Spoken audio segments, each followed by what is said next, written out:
नमस्कार मित्रों। आज शिवाजी की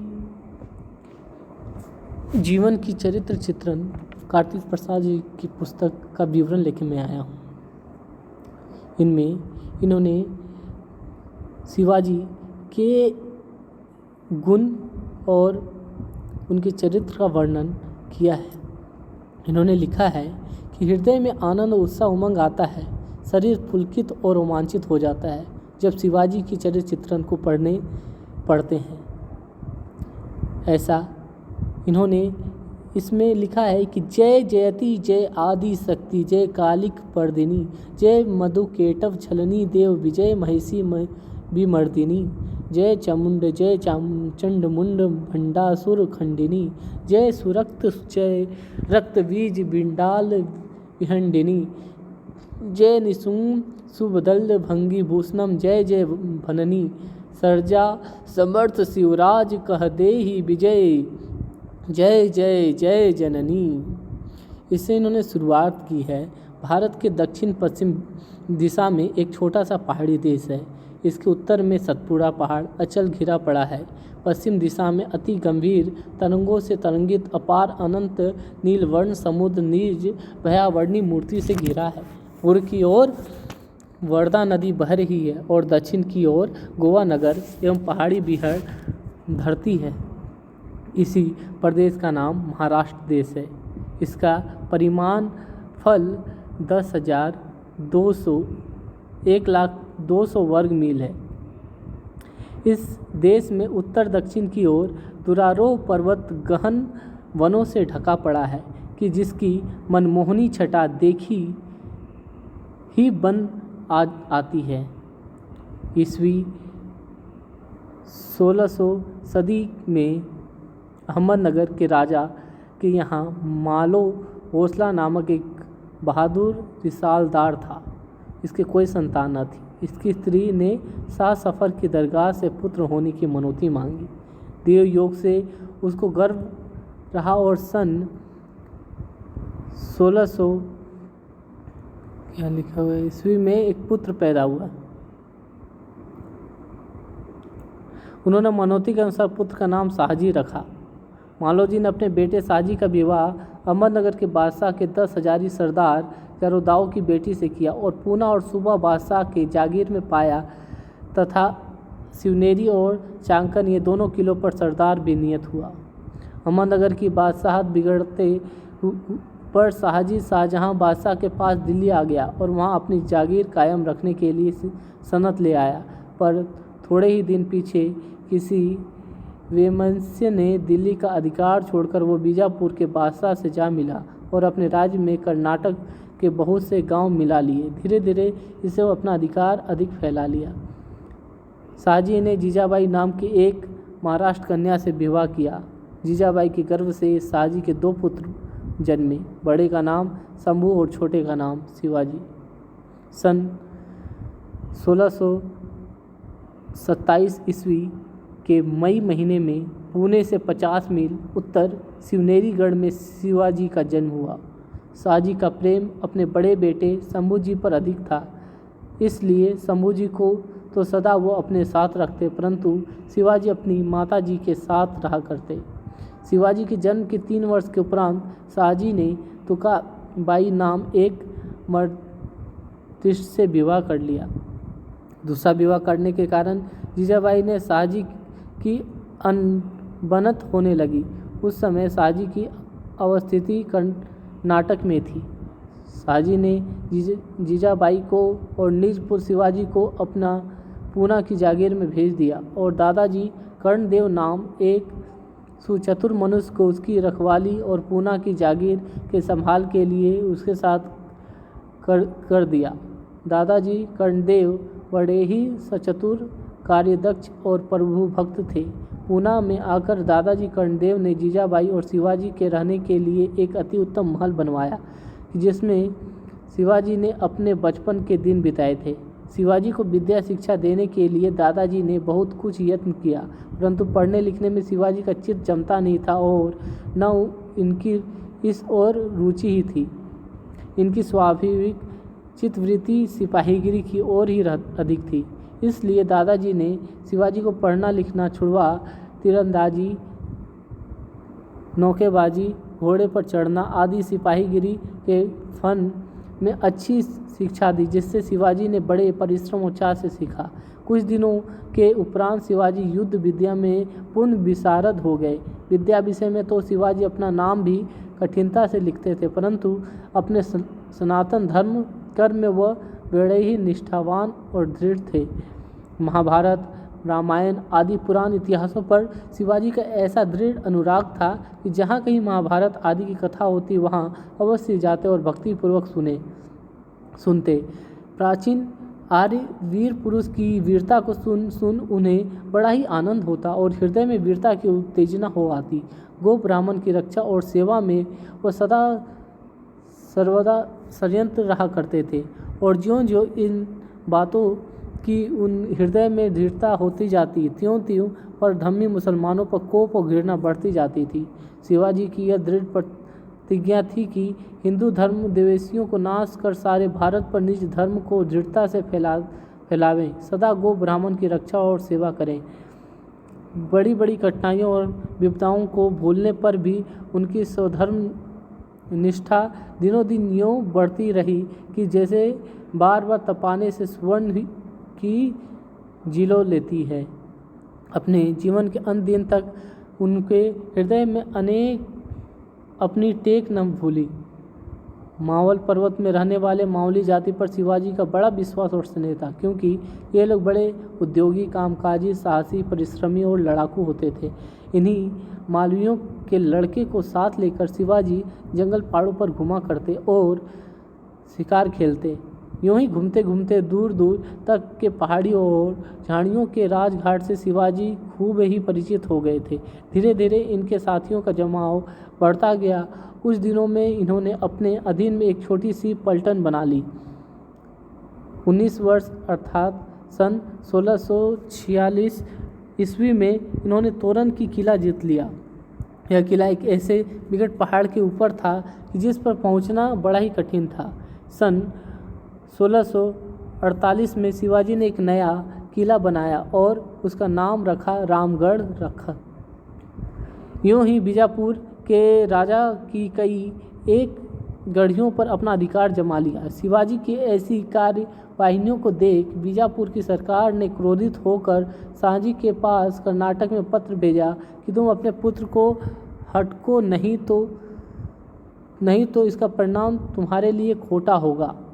इसके उत्तर में उन्होंने लिख भेजा कि इस विषय में मैं कुछ नहीं जानता और न मैं अपने पुत्र शिवाजी से कोई संबंध ही रखता हूँ, परंतु दादाजी को शाहजी के इस आशय का एक पत्र लिखा कि शिवाजी को ऐसी उद्दंडता से रोकें। दादाजी ने हटकने पर शिवाजी ने बड़ी नम्रता से उत्तर दिया कि मैं तो गोश्त, ब्राह्मण तथा दीन किसानों की रक्षा करता हूँ, कोई कुकर्म नहीं करता। कुछ दिनों के उपरांत दादाजी कर्णदेव की मृत्यु हुई। अपनी मृत्यु के पूर्व दादाजी ने शिवाजी को अपने पास बुलाकर कहा कि पुत्र, तुम सदा अपने धर्म में दृढ़ रहो और गो ब्राह्मण की रक्षा करते रहो। भगवान तुम पर सदैव है और तुम्हारे भाग्य और विक्रम को बढ़ाएगी। सन 1649 ईस्वी में दादाजी कर्णदेव के मरने के उपरांत शिवाजी के पिता के जागीर का कार्य अपने हाथ लिया और 2 ही वर्षों में अपना अधिकार 30 मीलों के फैलाव में जमा लिया। खजाने का 3 लाख पेगोड़ा बीजापुर को जा रहा था। राह में शिवाजी ने लूट लिया और किसी पहाड़ी गुप्त स्थान में जा छिपाया। इसी अरसे में शिवाजी ने और इसी वर्ष अर्थात ईस्वी 1649 में बीजापुर की सरकार से कल्याण की सूबेदारी छीन ली।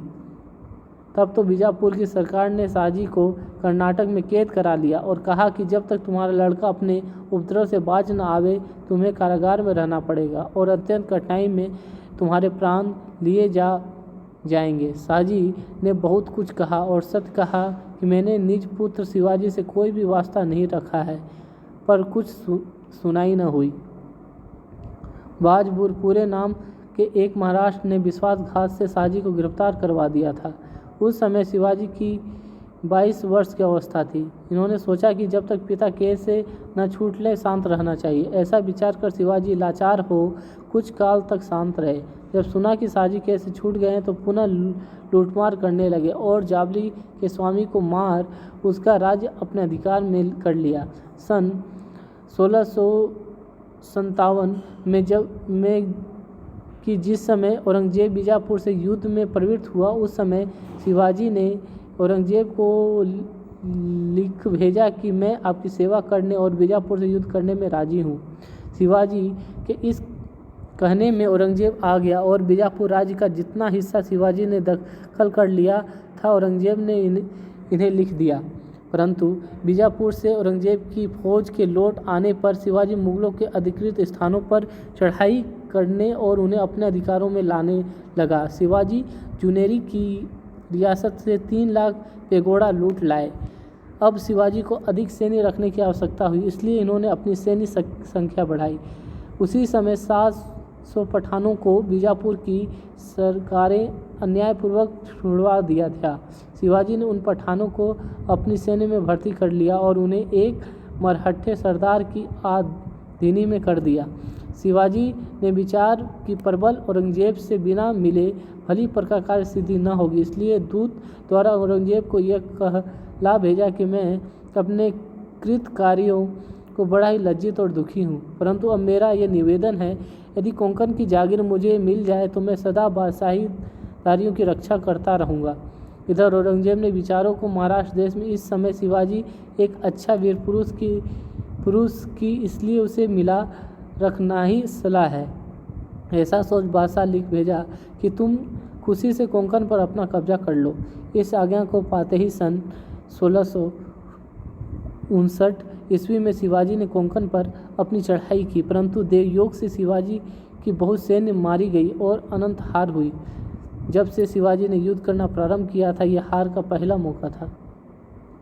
अपने राज्य का अधिकांश हिस्सा शिवाजी द्वारा अधिकृत होते देख सरकार बीजापुर ने शिवाजी को दमन करने के लिए अपने प्रधान सरदार अफजल खां को 12,000 सवार और पैदल तथा पहाड़ी तोपखानों के साथ भेजा। उस समय शिवाजी की स्थिति प्रतापगढ़ में थी कि शिवाजी साम दाम दंड भेद आदि राजनीति में बड़े ही दक्ष थे। इन्होंने अफजल खां से कहला भेजा कि मेरी क्या ताव है कि आप जैसे वीर पुरुष में मैं युद्ध ठानूं या युद्ध करने का साहस करूं, इसलिए मेरी आपसे यह प्रार्थना है कि आप मेरे कुकृत्यों को भूल जाएं और आज तक मैंने आपके जितने किलों पर दखल दिया है छोड़ दूं। शिवाजी की इस चापलूसी में अफजल खां ने विचार किया कि विकट जंगल पहाड़ों पर सैन्य ले जाकर शिवाजी से लड़ना बहुत कठिन है, फिर न जाने जय हो या पराजय, इसलिए जबकि शिवाजी स्वयं हमसे क्षमा मांगता है और किले पर से अपनी अधिकार भी हटा लेना चाहता है, तो इससे बढ़कर और क्या चाहिए। ऐसा विचार अफजल खान ने गोपीनाथ पंत नामक एक महाराष्ट्र ब्राह्मण को शिवाजी के पास भेजा। गोपीनाथ प्रतापगढ़ के नीचे किसी एक गांव में जाकर टिके और शिवाजी को अपने आने का संदेश कहला भेजा। इस समाचार को सुनते ही शिवाजी किले पर से उतर आए और गोपीनाथ पंत से भेंट की। गोपीनाथ ने शिवाजी से कहा, आपके पिता शाहजी से अफजल खां की बहुत दिनों से मित्रता चली आती है, इसलिए वो अपने मित्र के पुत्र से पैर नहीं बढ़ाना चाहते। उनकी इच्छा यह है कि आपको एक जागीर देकर इस झगड़े का निपटारा कर डालें। शिवाजी ने बड़ी नम्रता से इसका उत्तर दिया है कि मैं तो बीजापुराधीश का एक छोटा सा सेवक हूँ। यदि मुझे एक जागीर मिल जाए तो मैं उसी से अपना गुजारा करूँ और फिर मुझे इस टंटे बखेड़े में क्या लाभ। शिवाजी की ऐसी मीठी मीठी बातों के सुन पंत जी मोहित हो गए। शिवाजी ने गोपीनाथ पंत के टिकने के लिए एक स्थान नियत कर दिया और उनकी अनुमति से गोपीनाथ के साथियों से कुछ दूरी पर अपना डेरा डाला। एक दिन सुनसान अंधेरी रात के समय शिवाजी अकेले पंत जी के डेरे में गए और अपना परिचय देकर बोले, मैंने प्रतिज्ञा की है कि कंठगत प्राण रहते मैं गो ब्राह्मण की रक्षा करूंगा। हमारे देवधर्म विरोधी यवनों के गर्व को खर्च करने के लिए भवानी ने मुझे आज्ञा दी है। भगवती की आज्ञा से मैं इसमें वृत्ति हुआ हूँ। आप भी ब्राह्मण हैं, आपको भी उचित है, यह आपका धर्म है कि मेरी सहायता करें। मुझे पूरी आशा है कि हमारी आपकी मित्रता जन्म भर निभती जाएगी। यूँ का शिवाजी ने कहा कि मैं एक गांव आपको जागीर में दूंगा। पंत जी इस तरुण वीर के असीम साहस, अलौक साधारण देवभक्ति और अपरिमेय स्वदेश हितोष पिता में मुक्त हो गए। शिवाजी ने उस समय उन पर कुछ ऐसी मोहनी सी डाली और बातों का जाल फैलाया कि यह कहते ही बन आया कि जीते जी मैं तन मन धन से आपका साथ दूंगा और कदापि आपके विरुद्ध आचरण न रखूंगा। शिवाजी की आशा फलवती हुई। पंत जी ने उनके साथ देने की दृढ़ प्रतिज्ञा की। गोपीनाथ पंत के कहने से अफजल खां ने शिवाजी से भेंट करना स्वीकार किया। भेंट करने का यह नियम हुआ कि किले के नीचे किसी एक मैदान पे डेरे के अंदर भेंट हो और अफजल खां केवल एक अर्दली के साथ आवे और इसी प्रकार से शिवाजी भी आकर भेंट करे। अफजल खां ने उसे स्वीकार किया। प्रतापगढ़ और अफजल खां के लश्कर के बीच बड़ी ही सघन झाड़ी थी। शिवाजी ने अफजल खां के डेरे से अपने डेरे तक पहुंच ही पर घुमाऊ सा रास्ता झाड़ी काट के साफ बनवा दिया। रास्ते के दोनों ओर सघन झाड़ियाँ ज्यों की त्यों रखी। निर्दिष्ट समय पर पालकी पर सवार हो केवल एक अदरली को साथ ले अफजल खां शिवाजी के डेरे में आए। उस समय अफजल खां 1 महीने तजे का अंगरखा पहिरे हुए थे और पास एक तलवार थी। इधर शिवाजी की भेंट के लिए आने के प्रस्तुत हुए। उन्होंने भीतर तो फान लागी कवच पहिरा और ऊपर से साधारण सूती कपड़ा, हाथ में बागनखा पहन रखा था।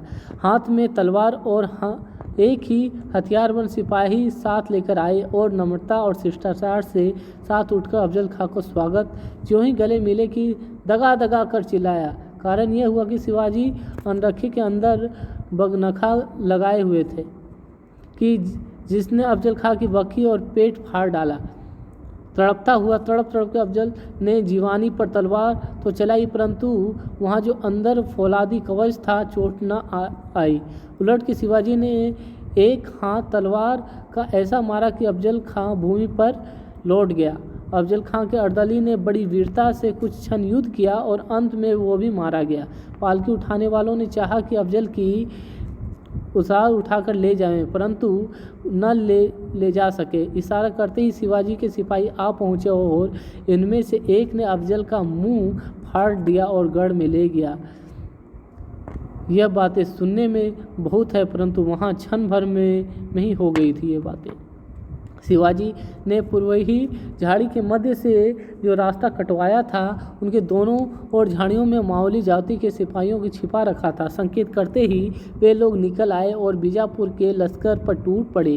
कुछ क्षण तक दोनों दल में गहरा युद्ध हुआ। इन दिनों कुछ पुणे में एक अति प्राचीन पुस्तकालय मिली जिसमें ये लिखा हुआ है कि गले मिलते समय पहले अफजल खां ने शिवाजी पर वार किया। क्या आश्चर्य ऐसा ही हुआ हो? मुसलमान इतिहास लेखकों ने स्वजाति प्रेम वश इसे उलट दिया हो।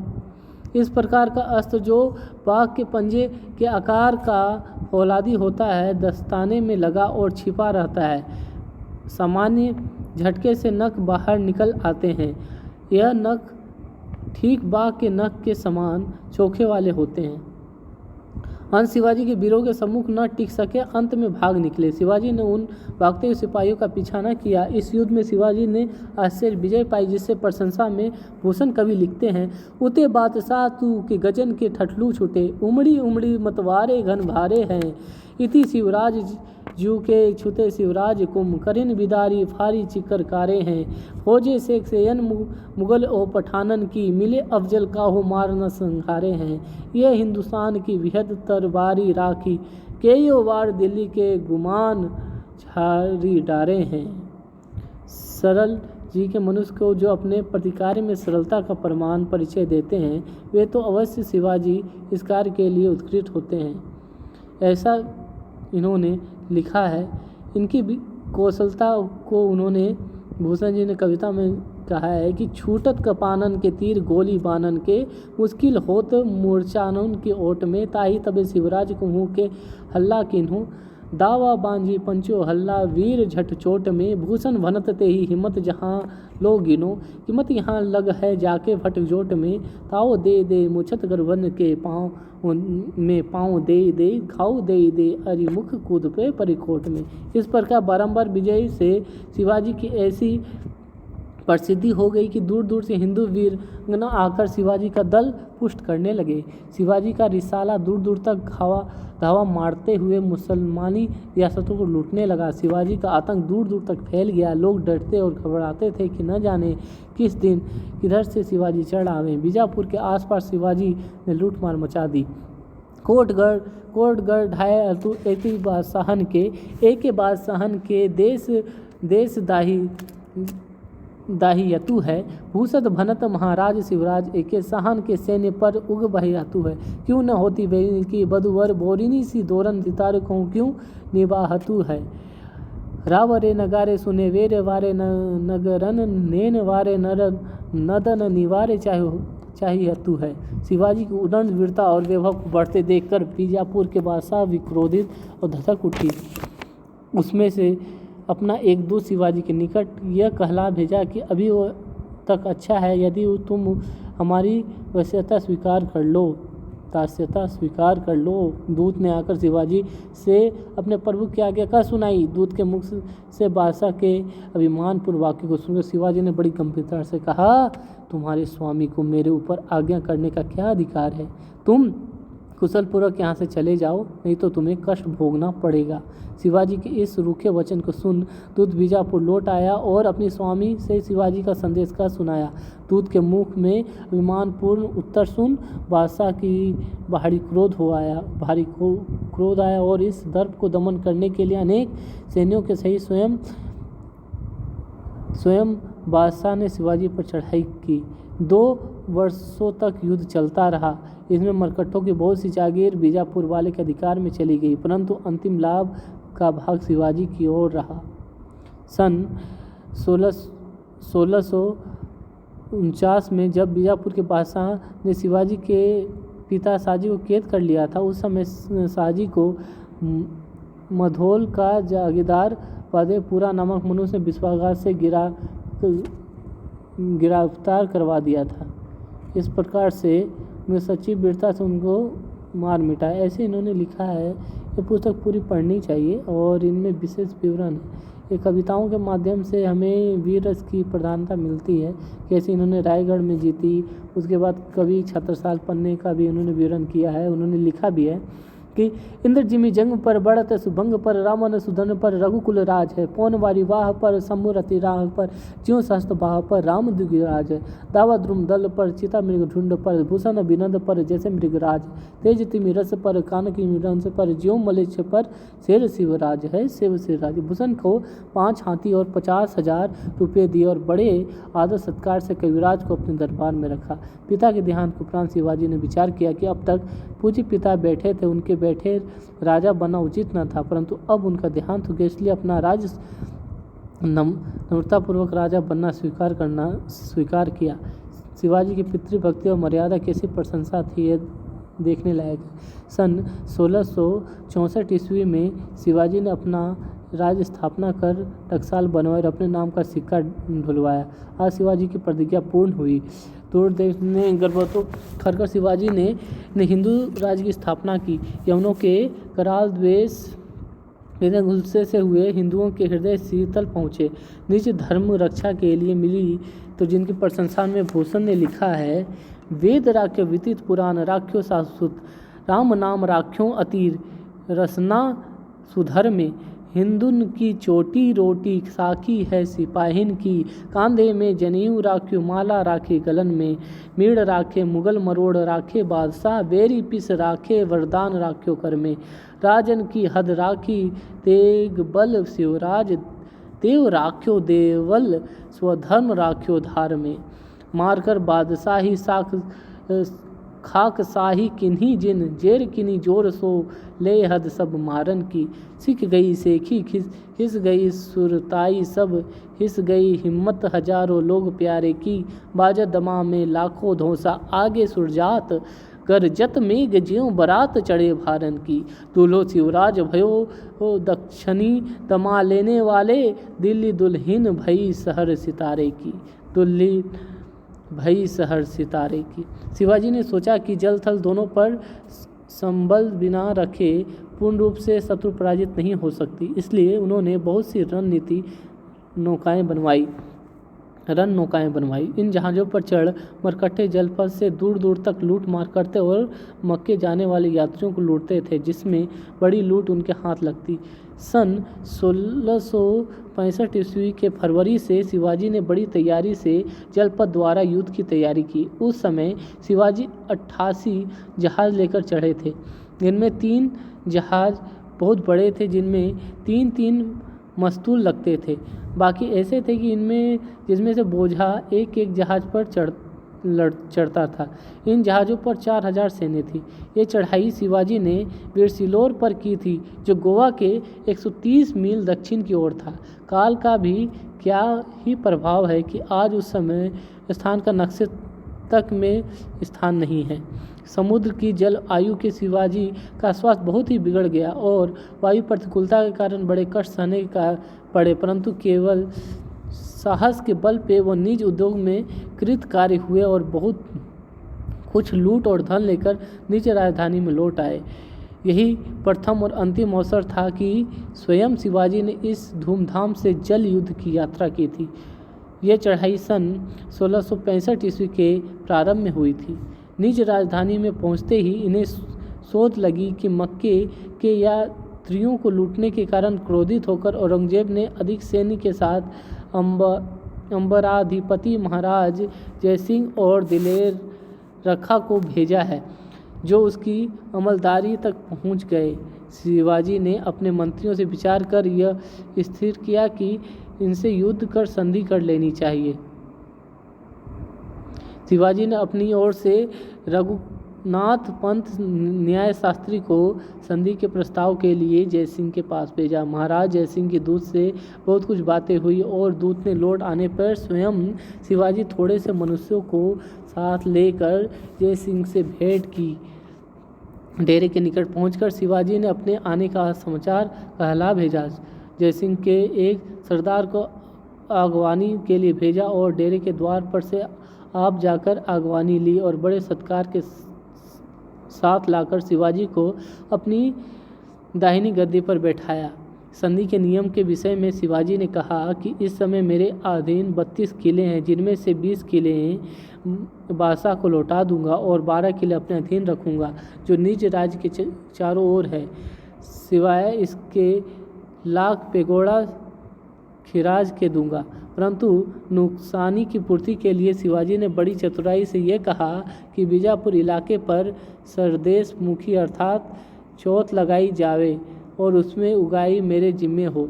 शिवाजी को इन बातों की मंजूरी करवाने की इतनी आतुरता थी कि उन्होंने 40 लाख पेगोड़ा अर्थात 10 लाख रुपये पेशकश अर्थात नज़र देना स्वीकार कर लिया और कहा कि सालीना किस्त पर मैं इन्हें चुका दूंगा। औरंगजेब ने शिवाजी की सब शर्तों को मंजूर की, परंतु चौथ के बारे में कुछ उत्तर न दिया, जिसका शिवाजी ने यह तात्पर्य निकाला कि चौथ के बारे में कुछ न कहना यह भी एक प्रकार की मंजूरी है, एवं तदनुसार चौथ जारी की। भारतवर्ष में चौथ की यही प्रथम प्रथा हुई। इस प्रकार की चतुराई से शिवाजी ने इस बड़ी मुहिम को भी टाला। औरंगजेब की फौज ने बीजापुर पर चढ़ाई की। शिवाजी ने उस चढ़ाई में अपने मातृ भाई बिनकाजी के अधीन में 2000 घुड़सवार और 8000 पैदल मरकट्टे दिए। इन योद्धाओं ने बीजापुर के मैदान में बड़ी बहादुरी दिखाई। सन 1666 में औरंगजेब ने शिवाजी को अपने दरबार में बुलवाने के लिए निमंत्रण पत्र भेजा। इस निमंत्रण पत्र को पाकर शिवाजी अपने पुत्र स्वयंभू जी को और 500 सवार तथा 1000 माझी सैनिक को साथ लेकर दिल्ली चले। भूषण कवि भी इनके साथ ही थे। शिवाजी के पहुंचते ही दिल्ली में धूमधाम मच गई। नित्य सहस्त्रों मनुष्य शिवाजी को देखने आने लगे। बादशाह ने अपने दरबार में शिवाजी को बुलवाया, परंतु मदांध औरंगजेब उस समय शिवाजी की वीरता और प्रताप को भूल गया और शिवाजी को तीसरे दर्जे के कर्मचारियों के आसन पर बिठलाना विचारा। दरबार में पहुंचते ही शिवाजी को ज्यों ही अपने बैठक की खबर लगी कि वो क्रोध से उनका हृदय कांप उठा, परंतु दूरदर्शी शिवाजी बादशाह से बिना जुहार मुजरा किए दरबार से लौट आए। वीर बड़े बड़े मीर पठान खजोरज पूतन को गजवा भारो, भूषण आप तहाँ शिवराज लियो हरि औरंगजेब को गारो। दीनों कुंभज दिलीपति को अरु किन्हु उजिरन को मुँह कारो, नायोन माथ ही दक्षिणाथ न साथ में सेने न हाथ हथारो। सवन के ऊपर खड़ो रहन योग तापी जहाँ खड़ो कियो जाए चरण को नियारो। जानी गैर मिसाल गुस्सीले गुस्साधारी मन जिन्हों न सलाम न वचन बोले सियरे। भूषण भनत न महावीर वलकन लाग्यो सारी पात साही के उड़ाए गए जियरे। तम खते लाल मुख सिवाय को निस्र भयो स्या मुख निगोड़ सिपाही मुख पियरे। डेरे पर आके शिवाजी ने लौट आने के लिए कहलवा भेजा, परंतु औरंगजेब ने कहा कि अभी कुछ दिन ठहरे। बादशाह की भी यही इच्छा है। प्रबल बैरी शिवाजी हाथ न आ गया है, अब इन्हें जन्म भर न छोड़ूंगा। इसी अभिप्राय से शिवाजी को रोका और जहाँ शिवाजी थे वहाँ इस बात की चौकसी करवा दी कि कहीं निकल न भागे। कुछ दिन के उपरांत शिवाजी ने कहला भेजा कि हमारे सरकार को यहाँ की जल आयु मुआफत नहीं है, इसलिए मैं चाहता हूँ अपनी सैन्य को दक्षिण लौटा दूँ। बादशाह ने शिवाजी की इस प्रार्थना को प्रसन्नतापूर्वक स्वीकार कर लिया, क्योंकि उसने सोचा कि कह और भी उत्तम होगा कि शिवाजी अपनी फौज को लौटा दे, अपने आप अकेला मेरी राजधानी में रहे। फौज के लौट जाने पर नगर में यह प्रसिद्धि हो गई, शिवाजी बहुत बीमार है, यहाँ तक कि उठ बैठ नहीं सकते। शिवाजी नित्य मनो मिठाई बड़े बड़े टोकरों में भर नगर और नगर प्रांत में ब्राह्मणों और भिखारियों को बंटवाने लगे। कई दिनों तक नित्य ज्यों ही मिठाई पड़ती रही और पहरेदारों को निश्चय हो गया कि भीतर से बड़े बड़े मिठाइयों के टोकरे नगर में बंटने के लिए जाया करते हैं। तब एक दिवस गोधूली के समय एक टोकरे में आप और दूसरे में निज पुत्र समूह जी को बैठा मंजूरों के सिर पर रखवा बेधड़ नगर के बाहर निकल आए। वहाँ पहले से ही अति उत्तम कसाए दो घोड़े खड़े थे, जिन पर शिवाजी और शंभूजी बैठ लिए और वहाँ से चल दिए। दूसरे दिन मथुरा जी पहुँचे। वहाँ किसी अपने मित्र के यहाँ पुत्र शंभूजी को छोड़ आप साधु का वेश बना दक्षिण की ओर चल निकले। इनके जाने के उपरांत इनके मित्र ने शंभूजी को भी मकान पर पहुँचा दिया। सन 1666 के दिसंबर में शिवाजी भी अपने किले में जा दाखिल हुए। जयसिंह उस समय बादशाह की आज्ञा से बीजापुर में युद्ध कर रहे थे। जयसिंह को कुछ अधिक सैन्य की आवश्यकता हुई, इसलिए बादशाह से सहायता के लिए सैन्य मांग भेजी। धूर्त औरंगजेब को किसी पर भी विश्वास न था। कर्मचारियों में भी जो अधिक प्रबल हो जाता था, चाहे वो कैसा भी विश्वासी क्यों न हो, उसे ध्वज सा धन में सचेष्ट रहता। इसीलिए जयसिंह को नीचा दिखाने के लिए मदद न भेजी। अंत विवश हो जैसे बीजापुर से लौटे और बाटही में उनका प्रणांत हुआ। इसी अवसर में शिवाजी ने पुनः पनपते संपूर्ण किलों पर धीरे धीरे अधिकार जमा लिया। उधर औरंगजेब ने सोचा कि कहीं शिवाजी बीजापुर से मिल न जाए, इसलिए उन्हें एक जागीर और राजा का खिताब भेजा। ईस्वी सन 1667 में बीजापुर के सुल्तान के मरने पर उसके उत्तराधारी से शिवाजी ने 3 लाख का सालाना और गोलकुंडे के सुल्तान से 5 लाख रुपये सालाना करके ठहरा लिया और खान देश वाले से चोट लेने लगे। इस काल में शिवाजी ने अपने राज्य का खूब ही विस्तार फैला लिया। उत्तर में नर्मदा नदी से ऊपर पार में मुगलों को अमलदारी थी, शिवाजी ने उसे भी अपने अधिकार में कर लिया और दक्षिण में मैसूर तक निज अधीन कर लिया। इस समय औरंगजेब अफगानिस्तान के युद्ध विग्रह में लग रहा था। इस योग को पास शिवाजी ने कोंकण और दोनों घाटों पर भी निज अधिकार जमा लिया। उसके उपरांत कुछ काल तक लड़ाई भिड़ाई तो छोड़ निज राज्य प्रबंध करने में शिवाजी ने चित लगाया। अपने राज्य के बड़े बड़े पदों के अधिकारी ब्राह्मणों को बनाया था। किसान को किसी प्रकार का कष्ट न हो, किसी प्रकार का अन्याय न हो, निर्जलों को जबर न सतावे इत्यादि विषयों पर शिवाजी को सदा तीव्र दृष्टि रहती थी। धरती की भी उपज होती उसका उस नियम था कि 5 भाग में 3 भाग किसान को मिलता और 2 भाग सरकार में जमा होता। माल गुजारी उगाई के लिए प्रबंध था कि 2-2, 3-3 ग्रामों पर एक कारफू कर एक छोटे जिलों पर तरफदार, कई तरफदारों पर एक सूबेदार, जमींदार देश मुख या देश पांडे कहते थे। शिवाजी किसानों पर जो कर स्थापित कर देते उसी अनुसार वे उगाही करते और सरकार में दाखिल कर देते। फौज को खजाने से तनख्वाह माहवारी दी जाती। इनकी फौज में मामूली जाति वाले ही अधिक थे। तलवार, ढाल, भाला, वर्षा और बंदूक इन दोनों पर प्रधान हथियार थे। पैदल सिपाहियों को माहवारी 3-4 रुपये से 10-12 रुपये तक तनख्वाह मिलती थी। रिसाले में 2 भेद थे, एक वर्गी और दूसरे सिल्लीदार कहलाते थे। वर्गीलों के कहे जाते थे कि वो सरकारी घोड़े से काम देते थे। उन्हें माहवारी 7 रुपये से 15-20 रुपये तक मिलते थे। सिल्लीदार वे लोग थे जो निज का घोड़ा रखते थे। इन्हें माहवारी 15-20 से 40-50 रुपये मिलते थे। लूट में जो कुछ मिलता वह सरकारी खजाने में दाखिल होता और लूटने वालों को उपयुक्त इनाम मिलता। सैन्य में यह बंदोबस्त था कि 10 सिपाही पर एक नायक, 50 सिपाही पर एक हवलदार और 100 सिपाही पर एक जुमलेदार होता था। 1000 सिपाही का उस पर एक सिपाही और 5000 के ऊपर सरबोत अर्थात सेनाध्यक्ष कहा जाता था। इस प्रकार रिसाले में भी था, अर्थात 25 सवार पर हवलदार, 125 पर जुमलादार, 655 पर सूबेदार और 6250 सवार जिसके अधीन हो गए वो 50,000 कहलाता था। इन सवार के घोड़े बहुत बड़े नहीं वरन टांग होते थे, जो कि जंगल और पहाड़ों पर बड़ी तेजी और सुगमता से जाते थे। ये घोड़े ऐसे सिखाए हुए थे कि शत्रुओं के दल में घुस जाते और कि जहाँ वे लोग भोजन बनाते होते वहाँ जाकर ऐसा उपद्रव मचाते थे कि उनका भोजन नष्ट भ्रष्ट करके लौट आते। कार के महीने में नवरात्रि पर शिवाजी महिषमर्दिनी 10 भुजा दुर्गा की पूजा बड़े समारोह से करते और विजयदशमी पर फौज की हाजिरी लेते एवं जहाँ कहीं चढ़ाई करनी होती तो इसी दिन करते। अफगानिस्तान से लौटकर बाहरी चापालोसी दिखाकर और औरंगजेब ने पुनः शिवाजी को अपने दरबार में बुलाना चाहा, परंतु उसकी यह चेष्टा फलीभूत न हुई। शिवाजी औरंगजेब के कपट में जाल में न आए, परंतु दक्षिणी देशों पर बराबर अपना अधिकार फैलाते ही चले गए। शिवाजी के यह प्रभाव दिनों रात औरंगजेब के हृदय को डराता रहा और मनोभाग विचार किया करता था कि औरंगियो पजिताए मन करो तो जतन अत्यंत शिवाजी ले गनो दुर्गव सब को जाने निसिए। निदान विवश औरंगजेब ने शिवाजी से घोर संग्राम करना ठाना।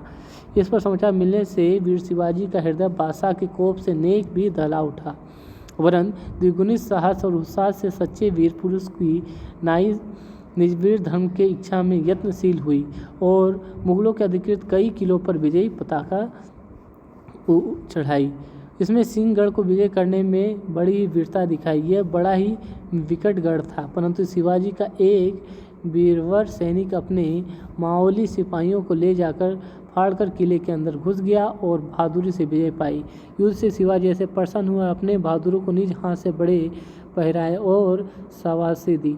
यूँ ही पुरंदर मास की किलों को भी जीत के इन्हीं से अपने अधिकार में कर लिया। इसके उपरांत 14,000 सैन्य लेकर शिवाजी दोबारा सूरत पर चढ़े और 3 दिन तक मनमाना लूटा। दिल्ली दलन गजाए के सरसरस निसंग, लूट लियो सूरत शहर बग करी अति डंक। बंक करी अति डंक करी सब डंक कुरिसल, सोपत चकित चित भरोचित चंचित परसित चल चख जल। हट चट छिक मन कट चिक खुशब रठी लियाए, सद सब सी भद शिवहि रथ दिलियाए। लौटती समय राह में जंगल नामक लूट को लूटा और वहाँ से बहुत सा धन हाथ लगा। उधर शिवाजी ने प्रतापराव नामक सेना नाग के खान देश पर चढ़ाई की और बिनत पर उस पर चोट लगाई। मुगलों के अधिकार में चोट लगाने का शिवाजी का यह पहला मौका था। सूरत से लौटते समय दाऊद खां नामक एक मुगल सेनापति ने 5,000 घुड़सवारों से शिवाजी का मुहाना रोका, परंतु शिवाजी ने युद्ध में उसे पूर्ण रूप से परास्त कर दिया। इस समाचार को पाकर बड़े क्रोध से 40,000 सेना के साथ औरंगजेब ने मोहब्बत खान को शिवाजी पर भेजा। वीर धुरंधर शिवाजी ने अपने प्रधान सेना नायक मोरोपंत और प्रताप राव को युद्ध के लिए भेजा। न जाने शिवाजी का भाग्य कैसा प्रबल था कि बड़ी वीरता के साथ इनके सेना नायकों ने मोहब्बत खां को सैन्य परास्त किया। मुगलों को सैन्य हार कर हट गई। यह युद्ध सन 1663 ईस्वी में हुआ था। बस युद्ध में मुगलों की बहुत सैन्य कटी और पूर्ण रूप से पराजय हुई। मुगलों के 12 प्रधान प्रधान सेना नायक मारे गए और कई एक को मरहट्टों ने कैद कर लिया।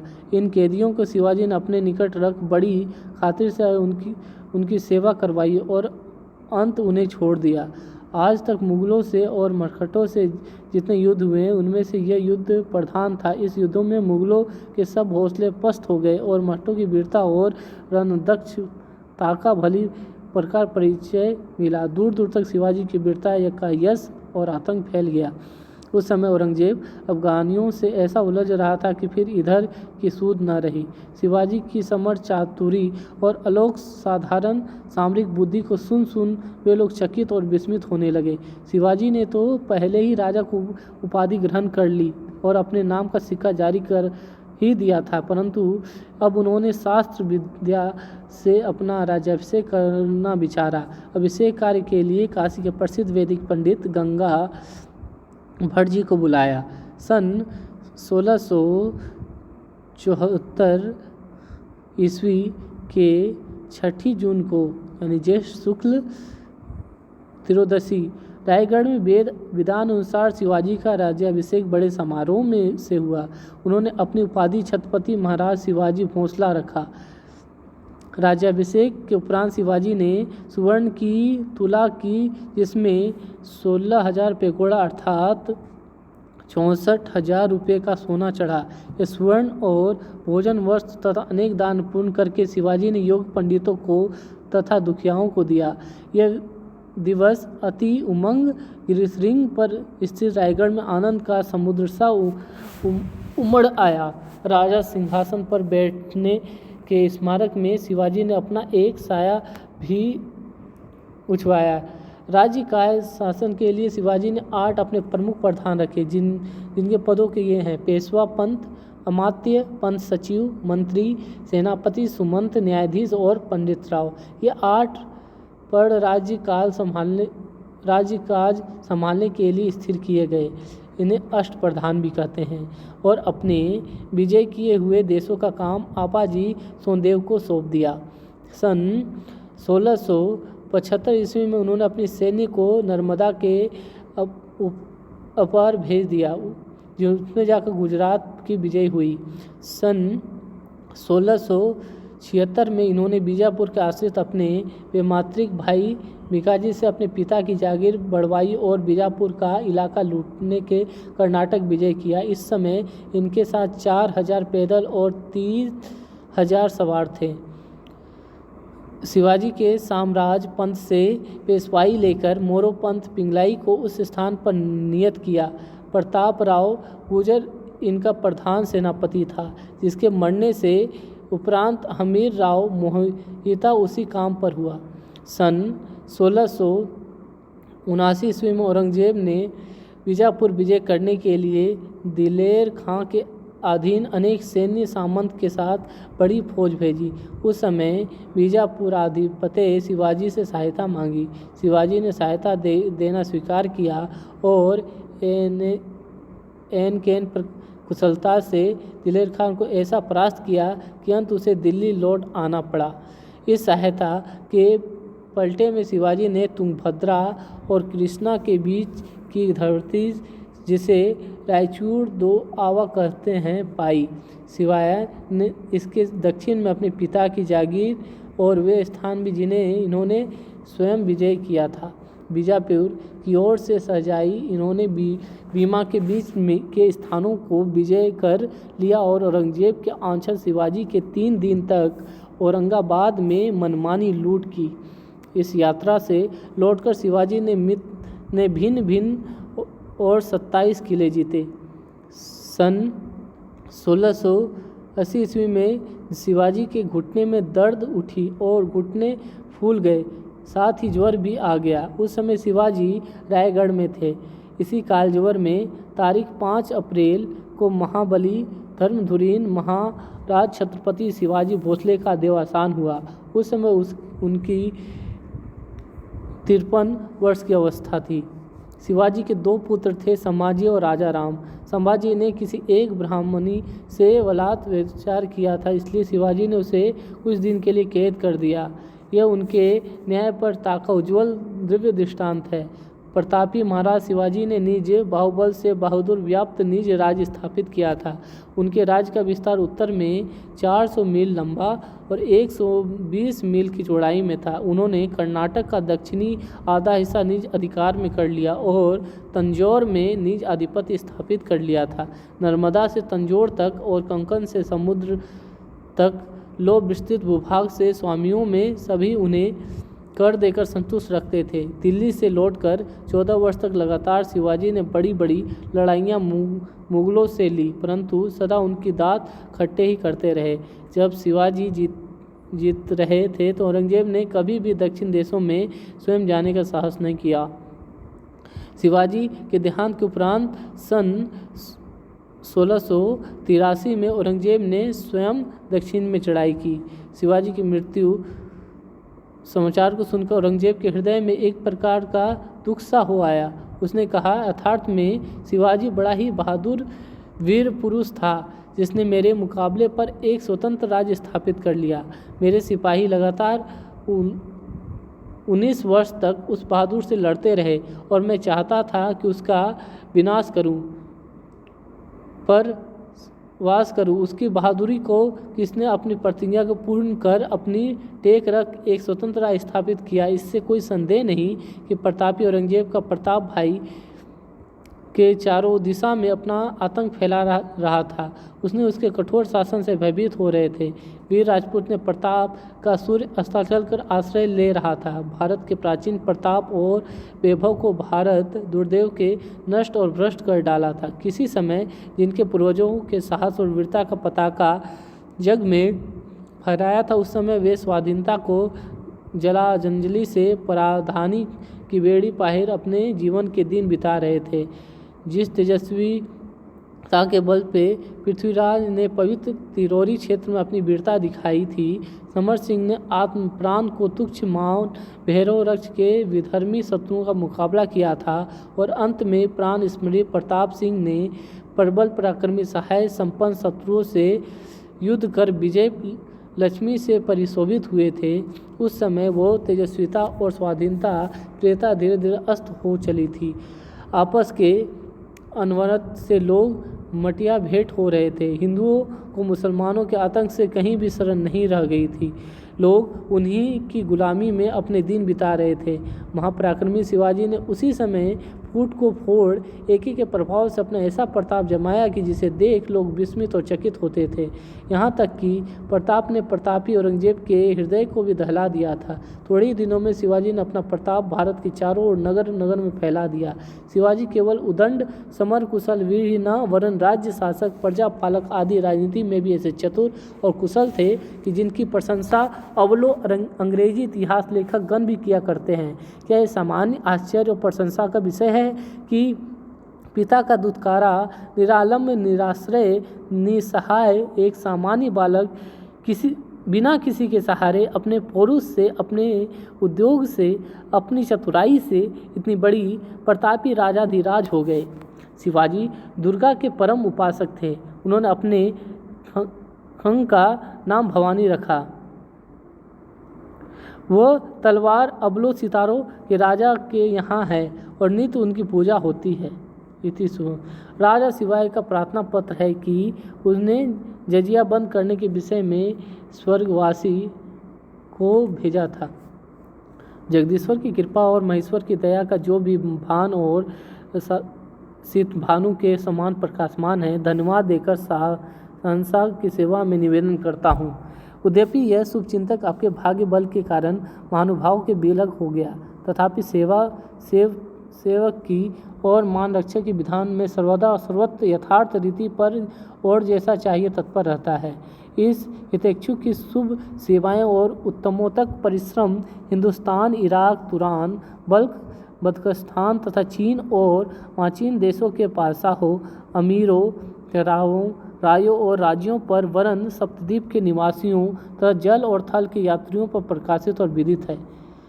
कदाचित श्रीमान के सरिताश्रु अंतःकरण पर भी प्रतिबिंबित हुए होंगे।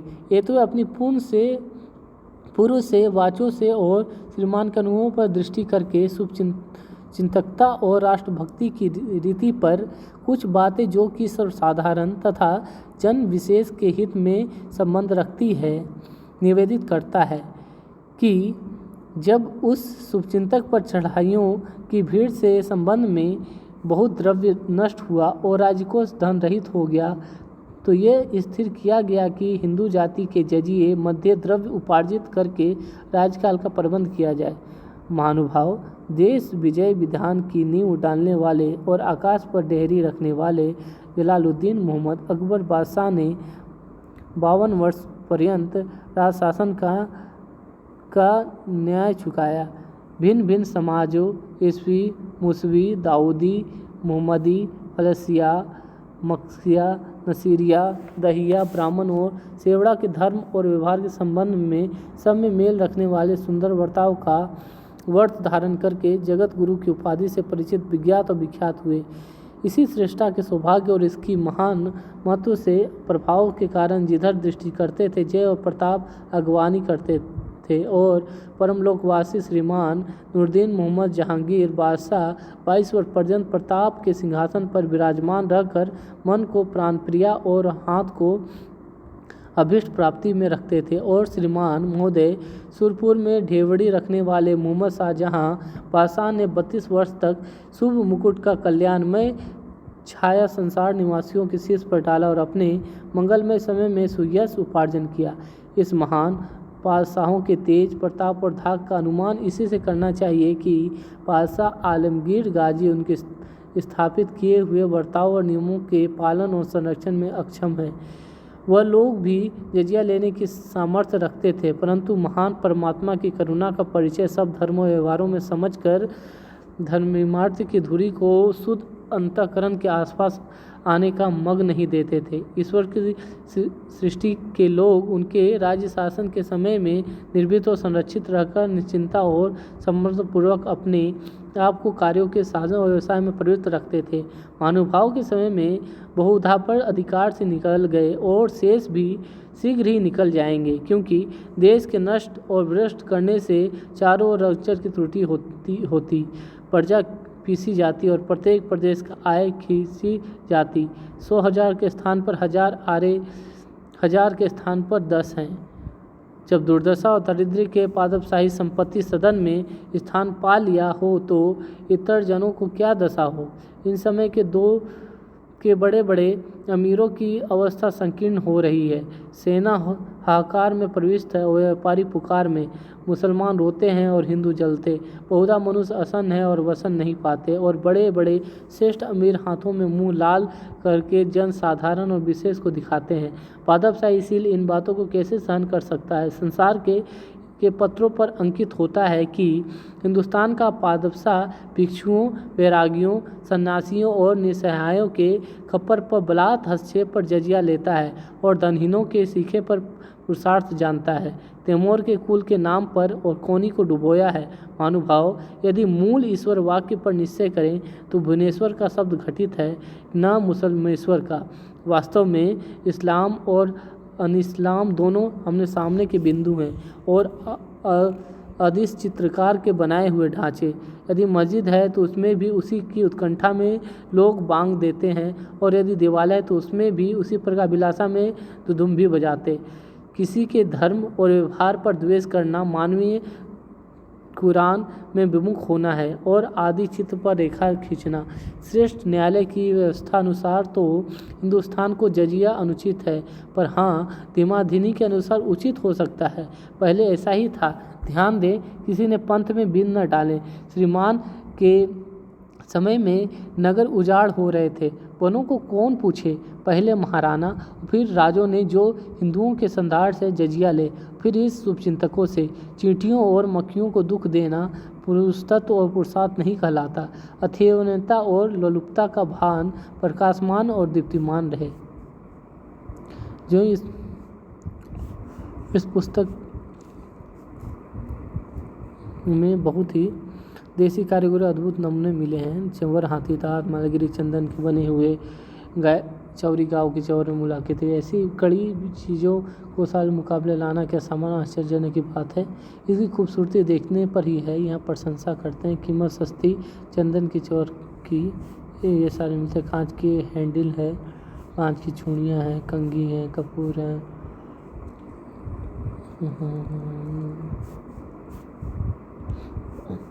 ठीक है, ये सारे।